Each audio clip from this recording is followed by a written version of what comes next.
Greetings from the garden and welcome back to Let's Grow Stuff. My name is Ben and today we are exploring the wide world of mulch. So let's jump in and get started.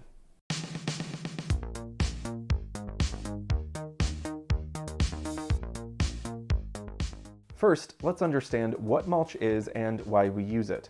Mulch is an organic material that we apply to the surface of our soil around the base of our plants.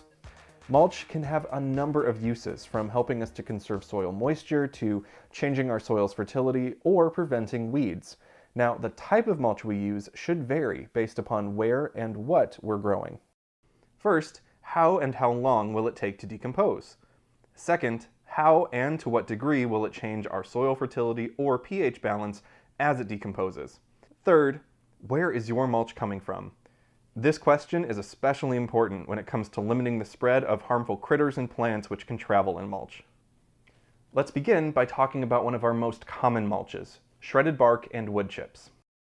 Shredded bark is a good and affordable option for establishing new plantings. The smaller the chunks, the faster it will decompose. For wood chips, they work great as a pathway material because they decompose slowly. A 2 to 3 inch layer should last about 2 to 3 years. When using either bark or wood chips around trees and plants, don't mound it up too close to the base of a plant because it can harm them. This can inhibit air circulation between the atmosphere and our soil, so it's best to apply only what we need for a single season, usually 1 to 2 inches. Bark mulch and wood chips can change our soil's pH slightly, making it a bit more acidic, but this tends to happen over a long period of time because these materials decompose slowly. This can be a benefit if you're trying to grow plants which prefer acidic soil, like evergreens, rhododendrons, azaleas, and blueberries. Finally, let's talk sanitation. It's always a good idea to ask your garden center where your mulch is coming from, because it could be carrying a pest like jumping worms. Jumping worms are a relatively new aggressive pest that changes soil architecture and fertility over time. They typically enter our gardens via mulch, and your best option for control is to prevent their arrival in the first place. Next, let's talk about straw mulch. Straw will decompose quickly, within a single growing season.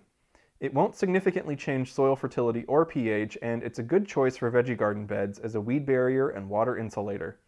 If you begin with about 3 to 4 inches around the base of your plants in spring, it will settle to 1 inch or less by summer.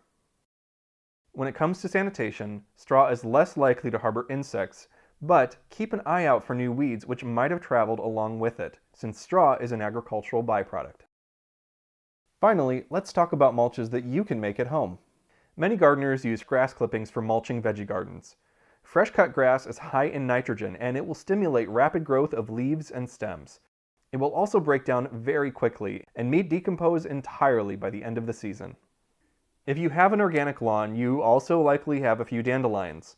Don't use grass clippings when dandelions are going to seed because those seeds may start growing in your garden. If you have mature trees in your landscape, you can also gather leaves in the fall. Chopped leaves are one of the best mulches for any garden because they allow air and water to circulate freely and break down quickly. They have a relatively low impact on pH and tend to be weed and pest free. Leaf mulches are also available for purchase, but those might carry pests like jumping worms. Well, there you have it.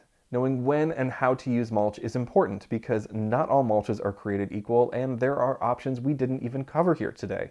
So keep these 3 questions in mind as you're evaluating the best choice for your garden. Now, don't forget there is so much more to learn online at pbswisconsin.org/letsgrowstuff. There we have more videos, tips, tricks, and a blog to help you grow a better garden. So until next time, happy gardening.